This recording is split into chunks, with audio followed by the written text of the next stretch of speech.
brainstorm.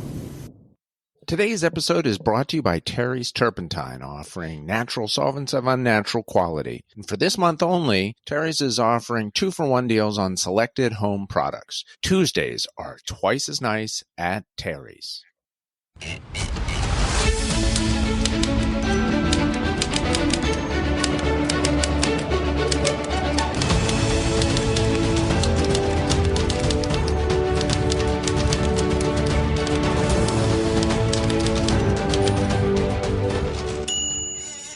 Dr. Geller. Colonel Troyer, episode 10. Episode 10. Will you tell us where some people tuned in from last week? Absolutely. So every week we highlight some of the places where we have at least 2 listeners, right? So a minimum of 2, could be many more. This week, let's say hello to our good friends in Glenpool, Oklahoma. Sooners, right? Fantastic. Yeah. Love Oklahoma. Also want to say hello to the good people of Reston, Manitoba, right? Manitoba is Canada. Okay, well, so you took me in a different direction. You said Reston. I thought it was going to be Reston, Virginia, where I played a little bit of soccer growing up, but Manitoba. Okay, I didn't know they had a Reston up there. They have a Reston. It's in Manitoba. And if you want to tell us, is there a hockey team? Well, I mean, there's all kinds of hockey teams in Manitoba. Yes. Reston, you finally got me beat. I don't know if they got a junior hockey team in Reston, but I will say they that do. Yeah. I will say that we got a lot of listeners up in Canada. It's popular in North America generally. Yes. Okay. All right, I see. But definitely some good friends in Canada. Also want to say hello to some friends in Santiago, Chile, which is actually the capital of Chile, right? Santiago. So cool. How is that? Now that's a place to visit. Yeah. Oh, that would be amazing. Chile, that's the one that stretches down the left side. It's like really thin. Yeah. It's super thin. That is it's so weird the way they cut up that continent down there. Like I was looking at it the other day. It's like Brazil is massive. Massive. Part of me didn't realize that places like Suriname and Guyana, or however you say it, Guyana, I kind of thought maybe those were more over toward Africa. I didn't know those were in South America. So that's on me. That's a me problem. Yeah. Well, killer geography. We could always go that route and start to educate ourselves even more about, various countries around the world, what continents they're on. It would all be brand new to me, and it would all be like, oh, wow, no way, that's there, Dr. Super excited about this week. I'm going to tell you, I went outside of my comfort zone for this week's episode. I think it's good. I think it's good for us to stretch. That's how you grow is, it's like we tell the kids, try things, you don't have to do everything perfectly. Before we jump in, let me do a little bit of housekeeping myself. I had the distinct pleasure after last episode of hearing from an old friend of mine, a legendary newspaper reporter from Victorville, Joseph Ditzler. He's a legend there. He covered cops, he covered courts. He's a he's a veteran of the U.S. Marines.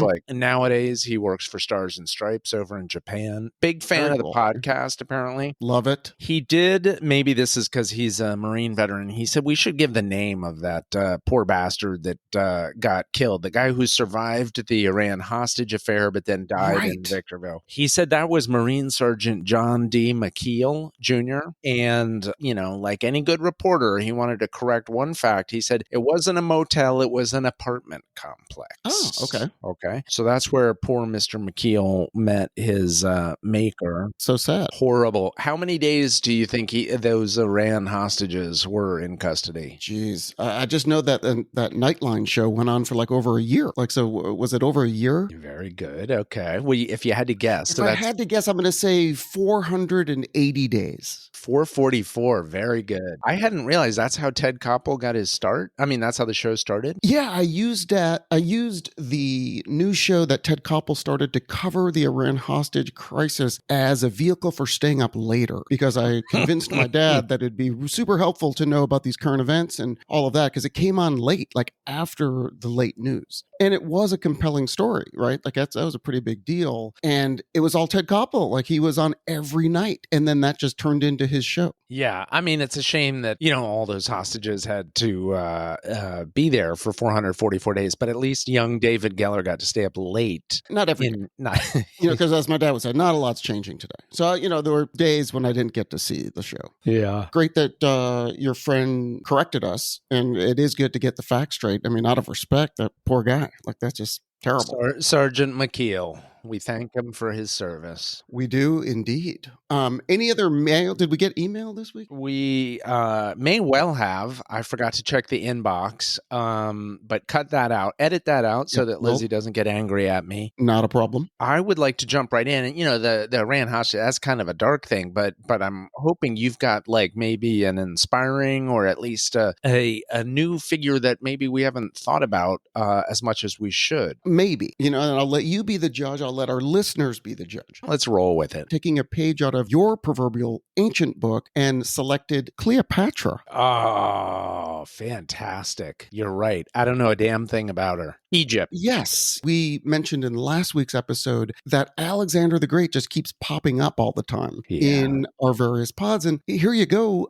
Alexander the Great and Cleopatra have a connection. She was part of a dynasty that started when Alexander the Great conquered Egypt in 332 BC. He put a ruler basically over there who was known as Ptolemy. And she is a direct descendant of Ptolemy, who was basically installed by Alexander the Great. He was one of his top generals. I can't wait to find out more about her. She definitely is one of those people that, you feel like you know about her, but if you had to sit down and write 5 facts, good luck. I was embarrassed that I could only picture sort of Elizabeth Taylor and some sort of caricature of what she used to dress like. And the bangs, right? I mean, she had the black hair and the bang. That's important. That is critical. Anyways, I decided, let's just learn about Cleopatra. Let's find out what the deal is. Okay. The big picture with Cleopatra is, as you mentioned, Egypt. She was the ruler of Egypt. She spoke various languages. She's well educated. And as I said, she was a direct descendant of the Ptolemy line. That's the guy. It starts with PT, right? Exactly. It's that silent P. Like, that can trip you up. A lot of people associate her with ruling Egypt. She's also sort of known famously for the affairs or relationships she had with Julius Caesar and Marc Antony. Shakespeare,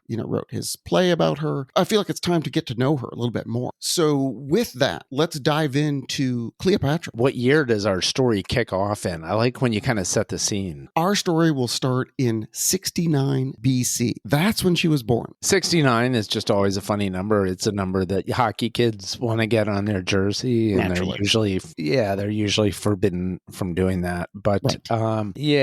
69 BC. So that's good. That's already something I didn't know, but that's when she's born, huh? That's when she's born. And, again, she is the daughter of the ruler of Egypt, Ptolemy the 12th, also known as Auletes. The 12th? He was Ptolemy the 12th? Yeah, the 12th. Okay. They really liked that name. They're like, it's cool. It's got the silent P. Like, we'll just keep using it. I think they must have really gotten a kick out of the silent P. Like, okay, can you spell that? Like that type of thing. Do you think they had like a fight over Cleopatra? Like, can we spell it PCLE? And they're like, no.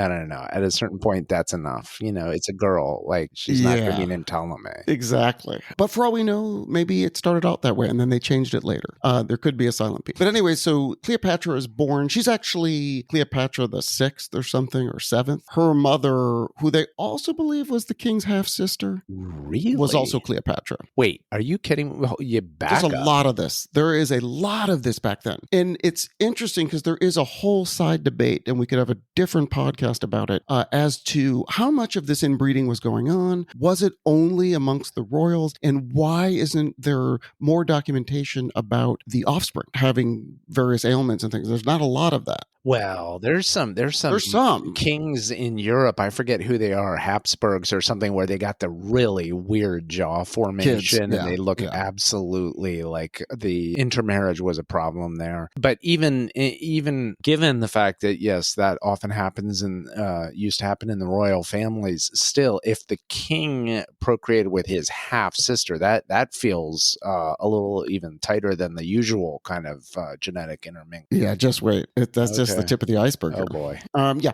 So Cleopatra in ancient Greek, meaning glory of her father. Really? Yeah, so it's kind of cool. Yeah, that's another Cleopatra fact already that I have that I did not We're going have. to rack them up. Like, I wish there was actually some sort of scorecard. Well, I've already marked 2 on my scorecard, so keep going. Okay, yeah, because I'm going to be presenting. So if you can keep score, or if Lizzie in the booth, I don't know. So she's well educated, gets good upbringing at her father's knee, essentially, and then in 51 BC, Auletes dies. He passes the throne to Cleopatra, who's about 18, and her 10-year-old brother, Ptolemy the 13th. So he sort of willed that they both had to rule together. Already, I mean, I'm wondering, like, was it unusual back then to let the girl, be a ruler and not just give it to the 10-year-old boy? But I'm glad he didn't. Well, which is a great point. We'll get into that a little later as well, because that's a great sort of preview for the types of rights that women had back then, which they seem to have lost for thousands of years after that. But oh, back really? then, they had a lot of rights? They had rights, like for that time period. Yeah, it's insane. You know how many years ago American women got the right to vote? Basically 100. Right. That's obscene. Okay. Yeah. Cleopatra. But I mean, just imagine, like, with your own kids. Like, I wouldn't give my 2 kids a board game and say, like, okay, you guys share this. Like, it would be ripped in half by the end of the day. I'm pretty sure they don't have a key to my house. Like, I don't think I trust them with, like, out in the world with a key to my house. So the idea of, like, okay, the 2 of you are going to share this kingdom. Be nice to each other. Now, Cleopatra's 18 is also, and again, hard to find strict documentation, but it was also implied that the king willed Cleopatra to marry her brother. No. Yeah, that's partly what they say. So again, I wasn't there. Huh. Now, naturally, Cleopatra... That's insane. Yeah. So naturally, Cleopatra being the older... Especially because she's already hit puberty. He's only 10. I mean, that's odd. It's a little strange. But, I'm not saying they had to consummate, but they somehow had to be married. I don't know. Cleopatra is really the leader, right? Yeah. Like, so this 10-year-old's off, like, with blocks or whatever.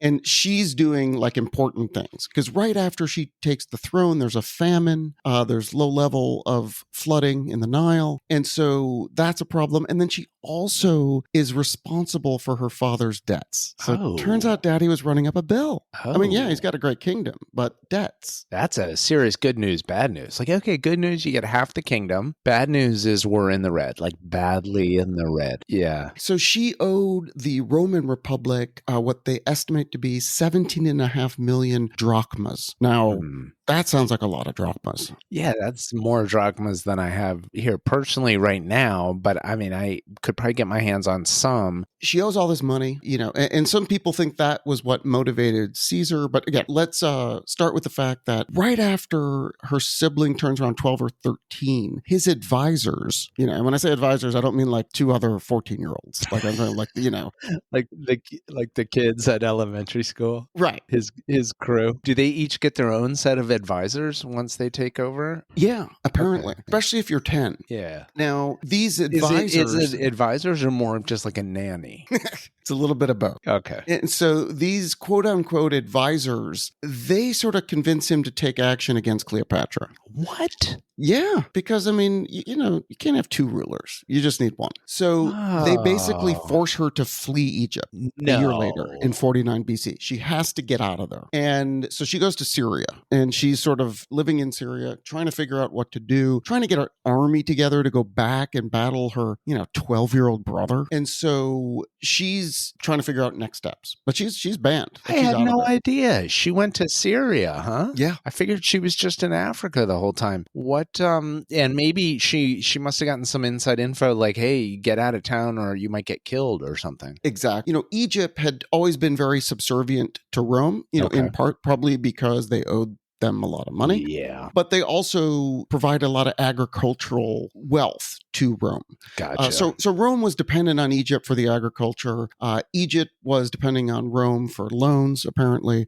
Maybe there was some gambling issues. And at the time, right when Cleopatra's off in Syria, in Rome, you have this battle between Caesar and Pompey. So sort of a civil war going on in Rome. And Caesar chases Pompey out of Rome, and Pompey ends up in Egypt. And Ptolemy, who's now, basically ruling Egypt as a 12-year-old while his sister is in Syria, he says, oh, I have a great idea. Let's kill Pompey because he's Caesar's rival. So if we murder Pompey, Caesar's going to be psyched, and then he'll be really good to us and maybe even forgive some of these loans. Okay. How does that work out? Not well. Ptolemy does have Pompey killed. Oh, boy. And then word gets back to Caesar and he's disgusted. Oh. Because he doesn't want someone else doing his business. Yeah, especially when it's like a 12-year-old kid who orders the hit. Okay, still. This kid is aggressive. I wonder how much of it is him and how much of it is the advisors. I think it's the advisors. I picture him playing in the corner and then being like, hey, would it be okay if we go ahead and chop off Pompey's head? You can play with it after. I don't think it was so much like he was with a map, like, strategizing. Or maybe they didn't even get into it that much. It's just like,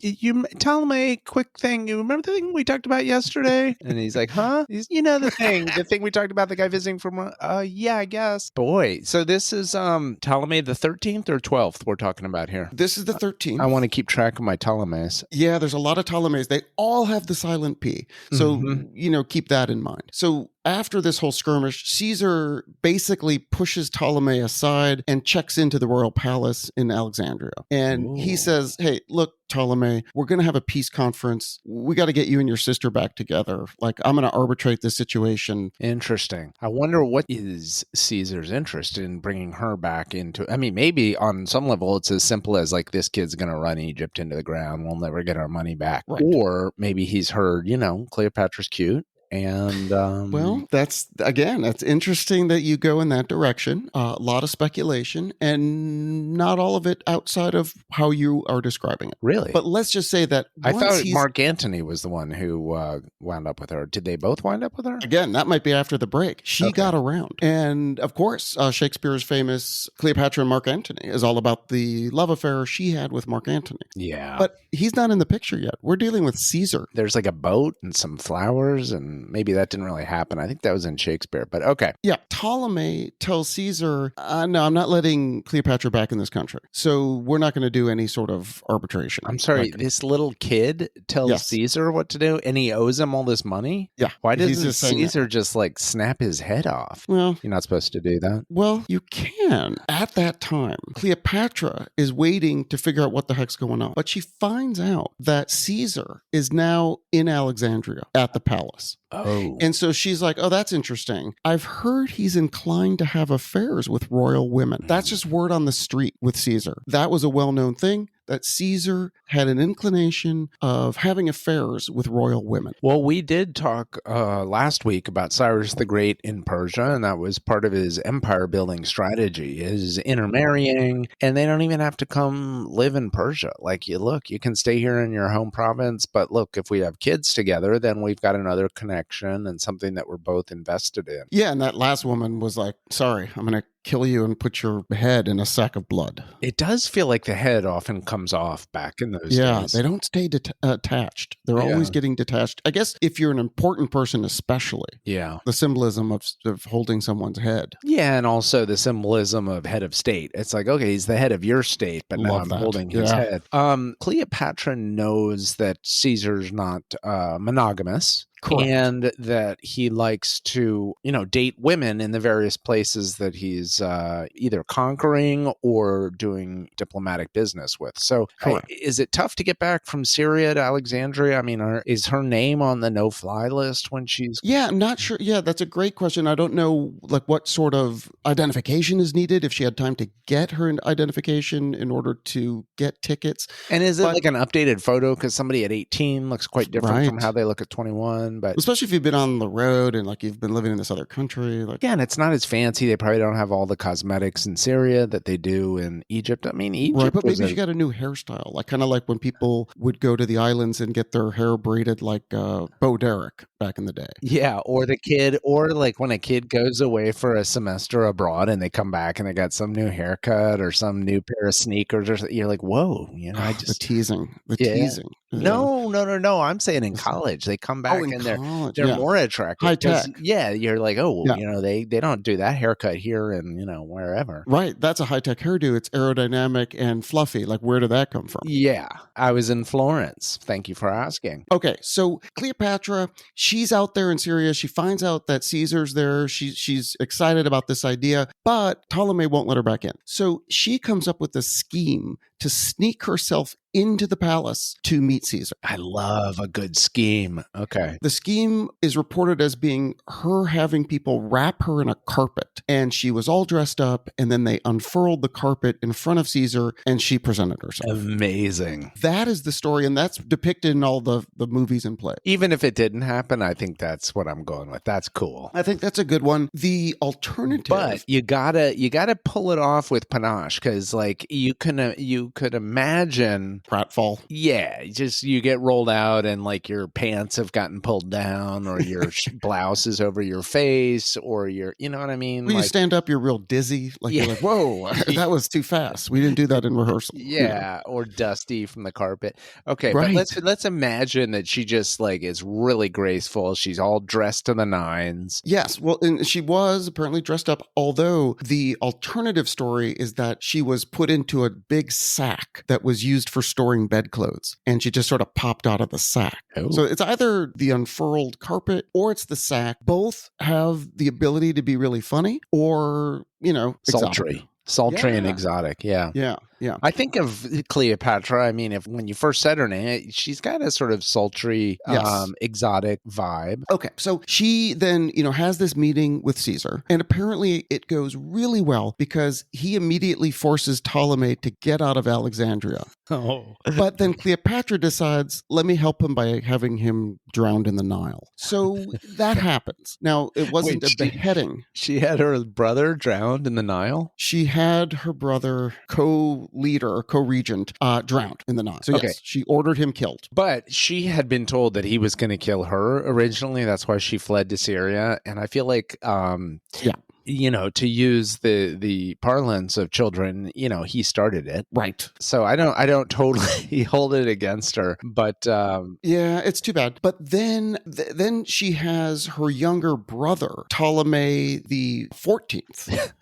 As her co-regent. Wait, so there were She gets rid of one brother and installs another one. Yeah, but they named two of the brothers Ptolemy? Well, the Ptolemy line. Like, they're all going to be Ptolemies in this line. They just changed their number. But isn't that confusing, like, at the dinner table? Like, if there's, one brother's Ptolemy, maybe they just call them, like, 13 and 14. I was going to say, there's no doubt that they use, like, a nickname or the number. I think they just go with the number. Yeah, it's like that TV show Stranger Things, the girl's 11. She says, take 13 out, make sure that there's some sort of accident on the Nile, and bring 14 in here. I want to talk to 14. Where's 8? He's just here. 8's late again? Okay, so anyways, now Caesar decides to kind of hang out in Egypt for a while with Cleopatra. He's like, he does. She's pretty fun. I wonder. So he's an older man, right? He's 52. Yeah. Really? So there's an age gap. He's like, what albums? What? You listen to that? It's definitely. Wait, he's 52 and she's around 20? Yeah. Yeah. Okay. Yeah. No wonder he finds her attractive. Look, they're both double digits. In any case, so he decides to hang out in Egypt, and surprisingly, about a year later, they have a son. Now, the son is called Ptolemy. But here's the switcheroo that you weren't expecting. He doesn't get a number. He gets Caesar. So he's Ptolemy Caesar. Ptolemy Caesar. They never confirmed that he was Caesar's child, but he's believed to be Caesar's child. No way.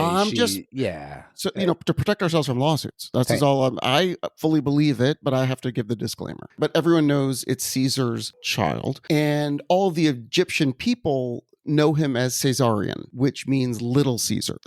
That's how he's known in Egypt. I thought you were going to say he was the first kid that where that name got associated with a different kind of birth. It got cut out of the belly. But I guess no, it was more the salad. His closest friends called him side salad, but he was Little Caesar. So, anyways, Cleopatra. Later, a couple years later, like 45 BC, Julius has already gone back to Rome. He's like, later, now you have the kid. Like, okay, see ya, Little Caesar. He's got a whole empire to run. It's not just like good times in Egypt. So it's not just good times in Egypt, but it was good times in Egypt. Fantastic, yeah, and that could be a good movie. And good times in Egypt.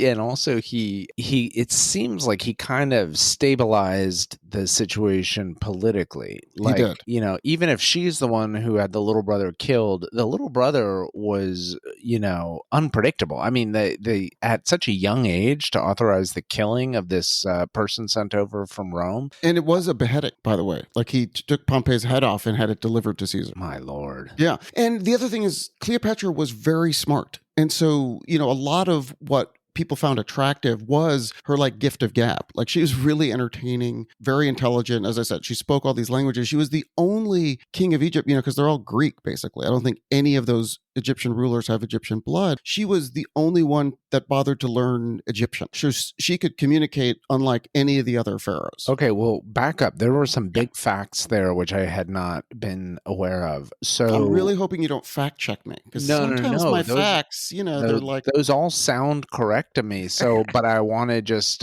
that's important that they're not native Egyptian people. No, because as I said, this was Alexander the Great's top general became Ptolemy the First. Right after they conquered in 300 BC. Gotcha. So all of the rulers are direct descendants of, these Roman Greek guys. And a lot of them aren't even bothering to learn the native language? I mean, none of them. Until Cleopatra. Yeah. Huh. She could really read the room. Like she was a very skilled politician. Impressive. Okay. So, and also it sounds like she must have been, somebody doesn't just learn all these languages. It sounds like she was educated in a way that women in some other cultures and civilizations, even if they were descended from royalty, would not have been. So, right. But as I said, the women's rights in Egypt back in 50 BC, they had a lot of rights. Well, yeah, they had a woman running the place, whereas, America still hasn't tried that. Right. But even that, like women could bring, lawsuits against men. Like there was all these rights they had, including land ownership. I mean, they weren't like accusing them of being witches.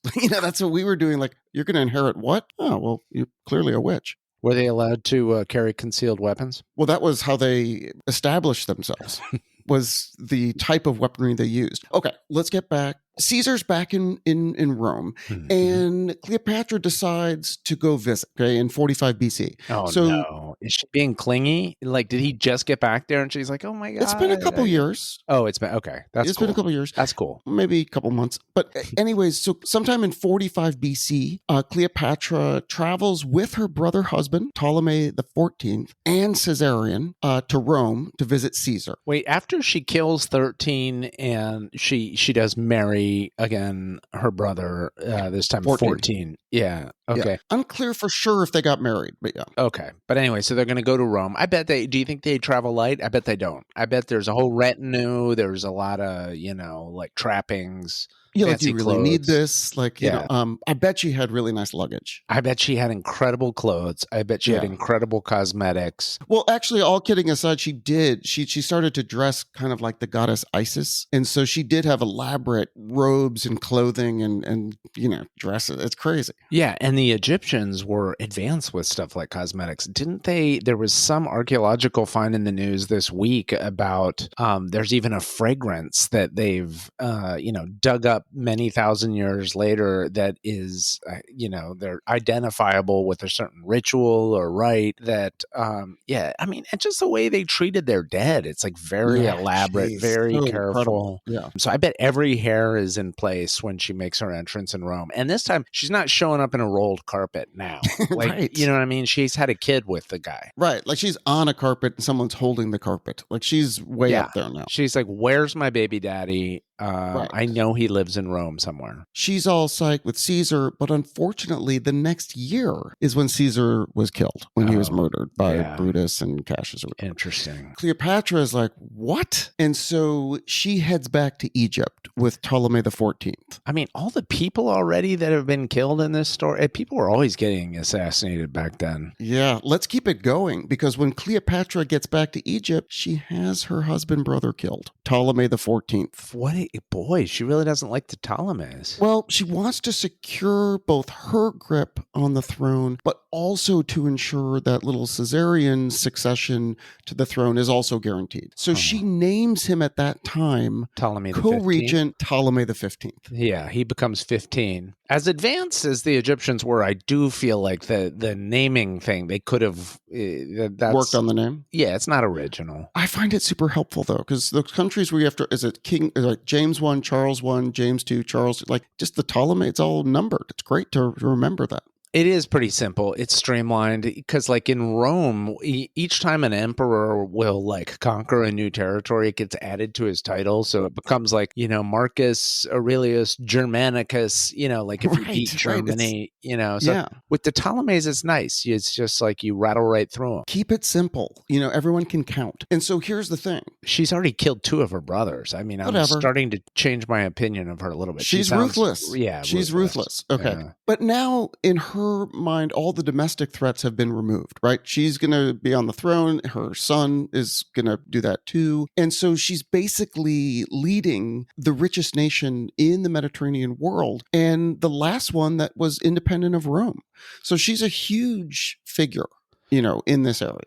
I wonder when she and Caesar had the baby together, do you think there was any debt forgiveness as part of that deal? Or yeah, that did not survive. None of that paperwork survived. Fantastic. But that's why it's smart to marry between the royal families, is they can get rid of some of the debts. Oh, they clean that stuff up. I mean, that I think is a lot of the motivation. Cleopatra, when she's back in Egypt, she's a very hands-on kind of leader. That's what she was really known for, like directly involved in administrative affairs. Also, as I said, she had to tackle the famine crisis and order the different royal granaries to distribute food. She did a lot, for the economy. And she also... And it helps that she speaks the language. She speaks the language. She started price controls and tariffs, had monopolies for certain goods that the state was able to use, fixed exchange rates for foreign currency. So she did quite a bit, in her time. I wonder, this is the kind of detail you don't get so many years later, but you got to wonder what was her reaction when she heard Caesar had been killed. I mean, that's... Especially murdered, like the way he was. And it's just one of those, like, where were you when Kennedy was shot? Like Caesar, Caesar was the mightiest of them all. And the idea I was putting on my Egyptian makeup and I heard this news and I was like, oh my God, I got to stop putting on my Egyptian makeup. As I mentioned, during this time, she was identifying herself with the goddess Isis. Yeah. Which was consistent back then because if you associate royalty with some sort of divinity, it sort of reinforces their leadership role as kings and queens. So that was very common. That's smart. Yeah. And so they did refer to her at that time as someone that could really reinvent herself to suit any occasion, and called her a consummate politician. And when you read what Plutarch wrote about her, and I only read less than a page, she was renowned for what he called her irresistible charm. So when he tells the story, and again, a lot of what we learn about her comes through these Greek Roman guys, and they all had their own sort of view on Egypt. So it's hard to get to the real story. Yeah, I bet she was incredibly attractive. I mean, when you put it all together, she can speak all these languages. Yes. She's also comfortable in this position of power. She runs a whole kingdom. She's also ruthless. I mean, she's the original femme fatale. She's having... You got that right. Yeah. Yeah, and she commissioned some portraits of herself in the traditional Egyptian style. Mm-hmm. And it says in one papyrus dated 35 BC, she is called Cleopatra.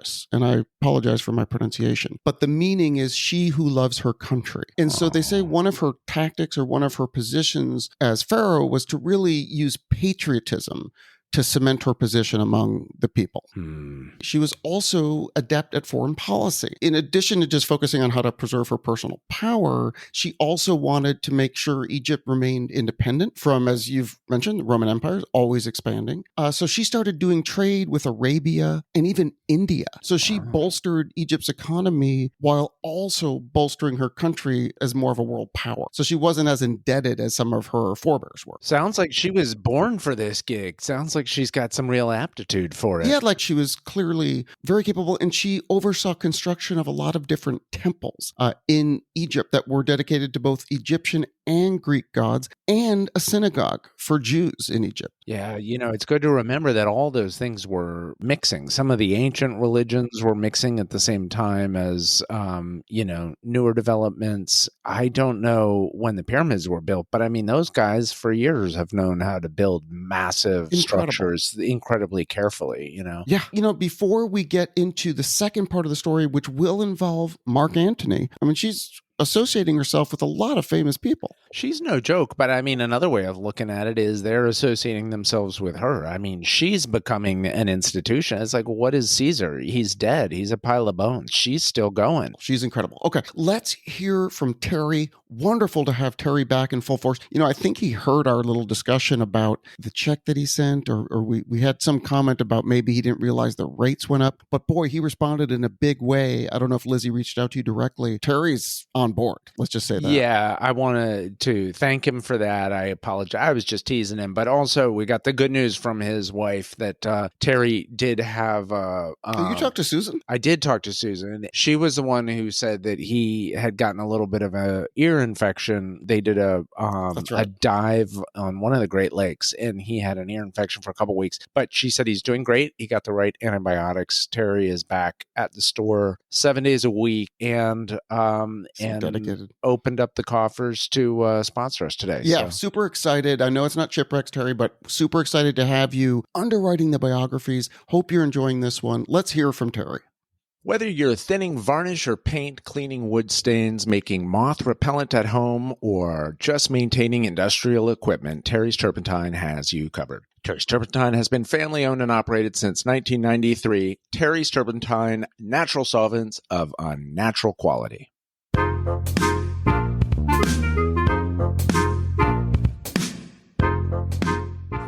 So, Dr. when we stopped before the break, we were talking about the end of the relationship that Cleopatra had with Caesar, killed her brother, so on and so forth. Twice. Okay, who's counting? While all of that's going on in Egypt, back in Rome, there's basically kind of a civil war going on. Yeah. Right? So you have Brutus and Cassius, who killed Caesar, kind of going against the triumvirate of Marc Antony, Octavian, and some guy named Lepidus. And again, apology for my pronunciation. Of course, what Cleopatra wanted to do was support the triumvirate, not the people who killed Caesar, obviously. Right. And so she sends some forces down to kind of help maybe get Brutus and Cassius off the playing field, if you know what I mean. Wow. Okay. Yeah. So she does. And then Marc Antony and Octavian divided power in Rome. And soon thereafter, Marc Antony summoned Cleopatra to what is now Turkey. He wanted to talk to her. I mean, people still go there for, a nice romantic vacation. Tarsus is the city they went to. I think Tarsus. I wonder south of modern Turkey. So he wanted to find out. Like a 5-star resort, or did he invite her to a nice place? Kind of like. Yeah, but it's one of those nice places that's sort of like organically nice. Like it's like, oh, this isn't that modern. Yeah, it's rustic. Yeah. Which is great, but it's like, really? It's great as long as they make sure there's like a snake hasn't gotten into the room, or there's some big scorpion in your bed or something. You know what I mean? Like, how many threads are we with these sheets? Like, where's my rope? Like, okay. Yeah, Marc, she was really missing the Egyptian thread counts. But although I bet she traveled with her own bedding, knowing Cleopatra. Not only that, maybe Marc Antony's a little bit younger than Caesar. I mean, Caesar was long in the tooth compared to Cleopatra. So maybe at least now this is going to be a younger paramour. Yeah, but he's got a younger family. Right, he's got his family in Rome, and he's got young kids and stuff. So there's some complications. I don't think she cares about that. I don't think he does either. So let's jump in. So Cleopatra sails to Tarsus, and she arrives in this elaborate ship dressed in all the robes of Isis. It's like this whole thing. That's what I'm saying. I just have this sense she knows how to make an entrance. Like when she arrives, it's like big time. It's too bad they didn't have cameras yet, because she knew how to make an entrance. It's stagecraft, and in both Plutarch and Shakespeare in the play, sort of dramatize her arrival in Tarsus. Yeah. Marc Antony's never seen anything like that. No, but he's all about it. He's like, you know what? Yeah. I associate myself with Dionysus. Really? Yes. Oh, boy. So he was immediately charmed by her, but she was kind of charmed by him because he's all about Dionysus, like the wine and let's have a good time. Oh, man. These guys are going to hit it off. Yeah. So they do. Yeah. Let's get down to producing another Ptolemy, shall we? Yeah. They loved each other. They had this bond, and they had 3 kids together. 3? Yes. Wow. Yeah. Wait, did they live together all that time, or they would just have visits from time to time? Yeah, they visited. But, a visit back then would be like 2 years. Yeah. It's like, all right, I got to head back. I didn't pack for a decade. I thought I was only going to be here like 2 years. I did not know that they had 3 children together. They did. Yeah. And so that was very useful for her, right? Kind of expanded. Yeah. I mean, I I think that's a very good way to solidify your position at home, is that you have this allegiance or alliance with another powerful ruler to the north. So she's pretty psyched. She likes that. She has a thing for the Roman guys, huh? Yeah. Anyway, so she has this time with Mark Antony. They're in Rome. They're having a good time. And then she goes back to Egypt. And Mark Antony is like, you know what? I'm going to come over and hang out with you. So they head back to Egypt together. Or he ends up going right after her. Stuff that he needs to do, like back home, work or something? Kind of like delegating stuff. Okay. Like I'm going away for a little bit. Because, Cleo had twins. And I got to go see the twins. Right. Okay. So she had twins, Alexander Helios and Cleopatra Selene, which means the sun and the moon. Cool. So now here's the thing. When they're hanging out together in Egypt, Cleopatra and Antony, they started a drinking society called the Inimitable Livers. So this is not what I expected, but no. Okay. Historians interpret it as a life of debauchery and folly.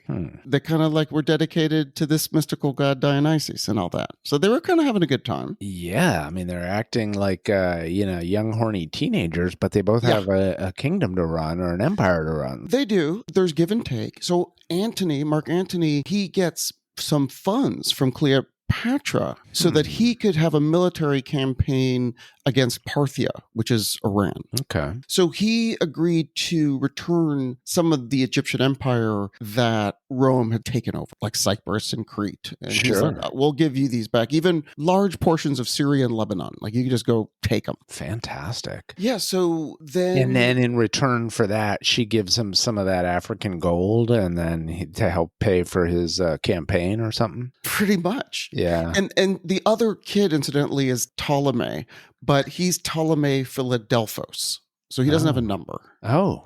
That's the third kid that she had with Mark Antony. It might be better to get rid of the numbers, because with the number system, a lot of them were dying a violent death. So maybe we should interrupt that. Name these kids a little bit differently. Okay. So they had their tryst, they had their debauchery, but now it's time for him to go on the road and conquer something. He's going to do a little conquering. He's also going to give her some stuff. And he also made a proclamation that Caesarion is Caesar's son. And in doing so, he kind of put Octavian in a weird spot, because he's basically saying that this kid could come back to Rome and kind of take over. Oh, wow. So Antony made that clear. So he sort of helped out. That's a powerful kid. If your mom runs Egypt and your dad ran Rome, Yeah. So anyways, he gives one of his kids Armenia and the territory behind the Euphrates. And then he gives the other guy all the land west of it. So they're, basically getting a lot of different land from Mark Antony. I've been to Armenia. That's where my wife is Armenian American. Yerevan? I mean, the pictures look amazing at night, especially. Yeah, amazing people. It was figuring in the politics all the way back then. It was one of the lands given to one of the baby Ptolemies or Caesars or whatever. Exactly. So Antony has this, expanding family with Cleopatra, and he's delegating all these lands that they could run. And so Octavian back in Rome is like, what is this guy trying to do? So he starts talking in Rome about the fact that Antony is trying to take over the world. So he heads over to the Temple of the Vestal Virgins. The idea is that he went there to get Antony's will. Well, I was going to say, it doesn't sound like there are any Vestal Virgins running around back then with the crew that we're talking about. But Rome still had a few. All right. And so they were guarding his will. And so he claims that the will indicated that he was bestowing all these Roman possessions to a foreign woman in Egypt, Cleopatra. And then a rumor started that Mark Antony wanted to move the capital from Rome to Egypt. Oh. Eventually, the Romans stripped Antony of his titles, and Octavian declared war on Cleopatra. Oh, man. So it was all messed up, right? Because, they're all intertwined. Things are going nuts. Yeah. I mean, Egypt sounds like a nice spot. I can see why you might think hey, this is good. We're right on the Nile. The evening breeze is nice. The queen is incredibly beautiful. And just worth noting that deeper in the Roman Empire, as it starts to trend downward, a lot of the emperors didn't live in Rome. Like I think a lot of them were based in like Ravenna, or because they weren't even sure they could protect Rome or defend Rome. So wouldn't have been the worst idea to move it over there. But interesting play there by Marc Antony to say, hey, yeah, and by the way, her first kid, that other kid, yeah, he's the actual child of Caesar. Because you can imagine how Octavian back in Rome would be like, wait, what's going on here? I mean, they say that Octavian is the originator of that joke about Cleopatra. I don't think she's very beautiful, but that's just how Julius Caesar, like that whole thing. So tip your waitress. Okay, so anyways, there's a lot going on in Rome that is going to impact Cleopatra because now Octavian has declared war on her. That's a problem. Yeah. He was also able to, again, get all the Romans against Marc Antony. That's easier to do. I mean, whoever is the guy that's out of town, it's always going to be easier to scare up some bad press against him. And like, if he cared about us, he'd be here. If he cared about his own kids. And not only that, it's like all the reports we get is he's drinking his ass off. He's drunk half the time. Right. He's all dedicated to Dionysus. Like, what is that? They started this new society. Get this. It's the inimitable livers. And he's and better pronunciation, by the way, of inimitable. Really. I had a problem with that one. Yeah. A big battle occurs in 31 BC. Essentially, Octavian is facing the joint forces of Antony and Cleopatra. Oh boy. Where is this a home or away game? It's a away game. It's the Battle of Actium. It's somewhere like similar to Greek, somewhere in that area. Actium. I'm gonna look it up. That's Actium. Cool. All right. Yeah, naval battle. Famous battle. Famous battle. Okay. September 2nd, 31 BC, and it was a complete disaster for the Egyptians. Oh, shoot. I find myself rooting for Cleopatra now that we're getting to know her. Complete disaster, huh? They took off. Like she fled to Egypt. He went somewhere else. I forget exactly where he went. But he got out of town. So he was like hanging out trying to figure out what to do.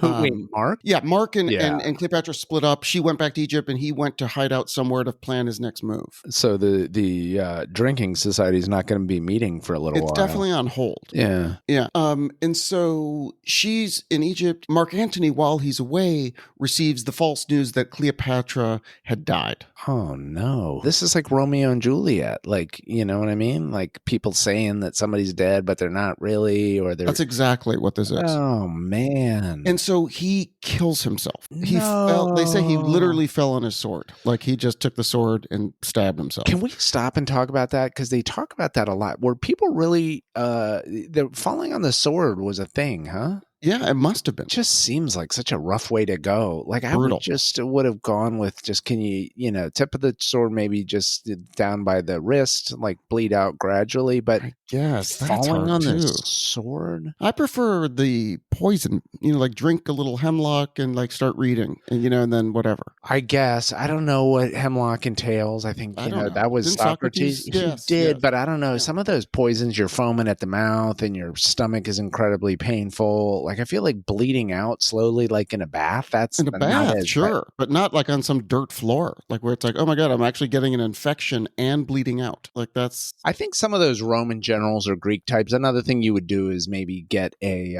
servant or somebody to do it for you. Right, you're setting up the next scene, as they say. Okay. It's unbelievable. So anyways, after Antony fell on the sword, his dying wish was to be brought back to her. Okay. So that he could be buried near her. Gotcha. This was clearly the love of his life. It was the love of his life. On October 12th, 30 BC, he arrives back in Egypt, his body, and she buries him in some mausoleum type of thing. And then she closed herself off in her chamber with two of her female servants. Uh-oh. Yeah. And then she committed suicide. Now, here's the issue. They believe it was either that she used a poisonous snake because if you were killed by an asp, it was a symbol of like divine royalty. Really? Yeah. So it was a big deal to be killed by an asp. And apparently they did find marks on her arm that could be a snake bite. However, they also think she may have had some poison, that she was either injected with poison or drank some poison. There's 50 different ways I could count that I would prefer to use other than having snakes bite me. Like that would be like the last way. Yeah, because you're going to be terrified and then have to die a slow death. Horrendous. And also, it feels like a very imprecise way of doing it. Like, how do you make sure that they bite you in the right spot where the blood's really going to move around? Like, do you have to do it like right on the carotid artery or something? But am I just going to feel nauseous for 6 hours? Like, or is what's going to happen here? Also, just gross, like little asps running around. Like, it would just creep me out. So scary. Wait, so that's one theory, is that it was snakes. The other theory is she just took a poison, huh? Yeah, like that the servants helped her and then they killed themselves. Wait, the servants killed themselves? Yeah, they were all 3 in there dead. Oh, boy. So she was 39 when she died. She had been queen of Egypt for 22 years. 11 of which was with Marc Antony. Whoa, she was only 39? Yeah, she was only 39. Such a world 22 years, though, as queen. Yeah, that's true. That's a good long reign. Totally. She, apparently obviously had a very hard time dealing with the fact that Marc Antony had killed himself, and that's why she was known as the Queen of Denial. Sorry, because that's another joke that again comes out of this time. Yes, was all the denial jokes. It started with her. I can see that from the Roman side. It's like she's bad news. She's a femme fatale. She kills her brothers and did kill the brothers. Ruthless, definitely ruthless. Now, the poet Horace, writing in sort of late 1st century BC, called her, quote, a crazy queen plotting to demolish the capital and topple the Roman Empire.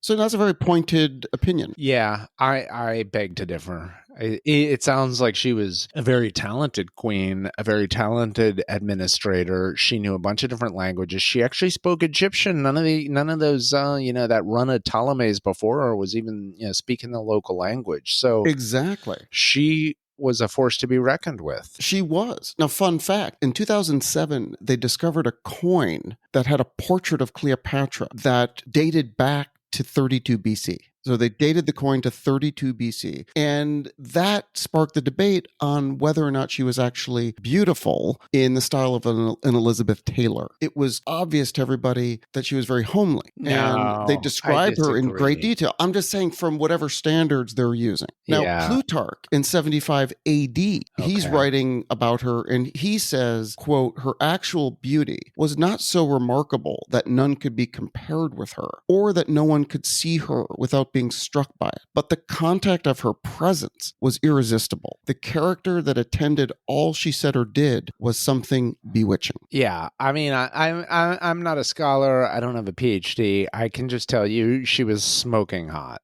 You know what I mean? I know enough to know that Cleopatra. Oh, yeah. Plutarch says it was the charm of her conversation. Dude, she would show up on the boat all like laid out in the fineries and the sumptuous surroundings and just like, no. Probably one of the most powerful women ever. You're trying to tell me she was homely in both Marc Antony and Caesar? Look, you're dwelling on this. I'm not commenting on her looks. I mean, I'm just saying that was the debate. A lot of how she's portrayed is not realistic in terms of how she actually presented herself physically. Okay, well, you're presenting the debate, but I'm settling the debate. She was smoking hot. If Plutarch is something that if you're ever in a library or in a bookstore or whatever, you see a copy of Plutarch, it's shocking to just flip to any page and read a couple pages. It's shocking how kind of almost modern or contemporary some of the ideas or thoughts or events are. You realize like, oh my God, everything already did happen all the same stuff keeps happening over and over and over. But give me some other books. What else should I read? Yeah, so as you mentioned, Plutarch's Parallel Lives, that's sort of like the first work about Cleopatra. The definitive book really for a modern approach would be Cleopatra, A Life. That's by Stacy Schiff, and that won a Pulitzer in 2010.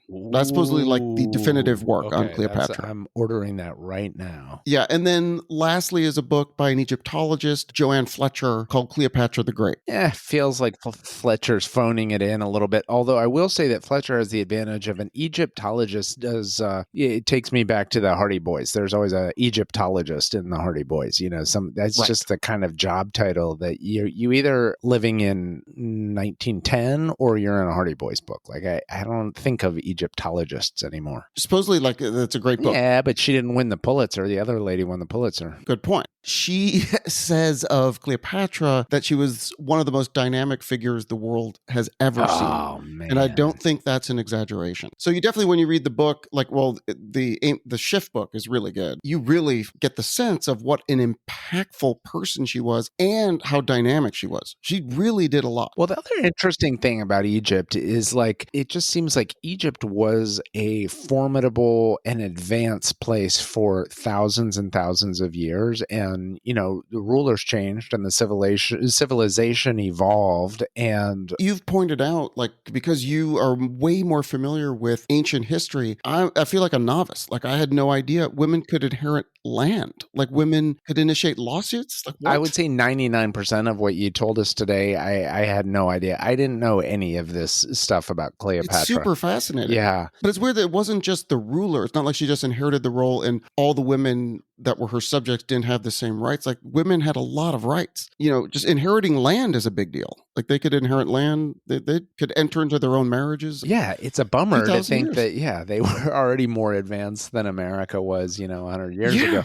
I'm going to be reading the one that won the Pulitzer Prize. And you've really put her on the map for me. That's but the also, Stacey Schiff book. Yeah. I'm also glad that you did this one because when we talk about some of the other figures we've talked about from the past, whether it was philosophers like Diogenes or actual political rulers like Cyrus, it tends to be men. So it's cool to read. Well, of course, Cyrus the Great is killed by a woman, a queen, a tribal queen. But, you know, as vicious as Tamiris was, she wasn't like a world statesman like Cleopatra. So you had Rome and the Roman Empire, and you just had Egypt. The other thing that's cool is that we forget is, or at least I do, I tend to think of like, oh, there's ancient Rome and there's ancient Greece, or, you know, Egypt had the pharaohs or whatever. But you stop and realize like they're all very close to each other. These places are just a boat ride away. Yeah, they're all hanging out. Yeah. And so when Marc Antony's coming over to meet up and, you know, shack up for a while, like it's not a long journey particularly. I never associate Egypt and the pharaohs with Rome. Yeah. So now to think of like the Romans heading over to Egypt and hanging out in Alexandria and then those guys going over to Rome, it's like, what? Yeah. It's like spring break. Everyone's on vacation at these different places. But you've really awakened my interest in Egypt because I know very little about it. And I didn't even know the fact that Cleopatra is actually, her heritage is not, you know, like native North African. You've fixed two huge blind spots for me, Pocahontas and Cleopatra. You also did us a service by balancing out the gender distribution in our subjects this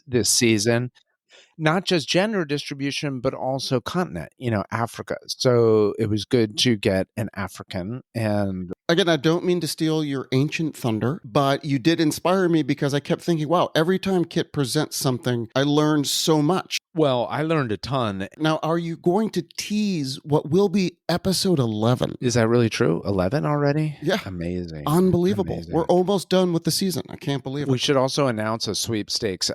We have some more. I don't know if it was Terry or who did it, but I have apparently a box of a whole bunch of killer shipwrecks golf balls coming through. No way. So we, you know, maybe, first 5 people who email in, it's killershipwrecks@gmail.com, killershipwrecks@gmail.com. First 5 people who email and get a box of balls. It's a Killer Shipwrecks. That's very cool. Now, what about teasing episode I'd like to. 11? The subject of our next episode is a proud daughter of Barbados.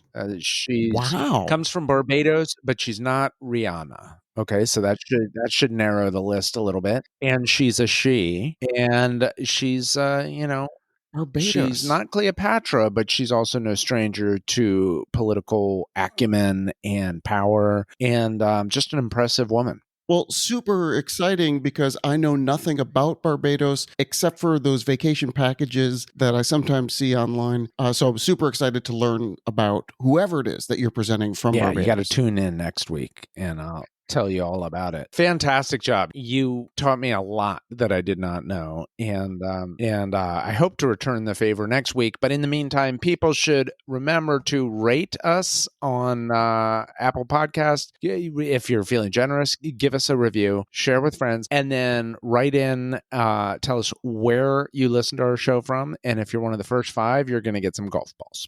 All right, well, Dr. Troyer, that is a wrap on episode 10 of Killer Biographies. Looking forward to your presentation related to Barbados in episode 11. Yeah, bring your bathing suit. I can't wait. We're going to play our outro music, and we will see you next week. See you then.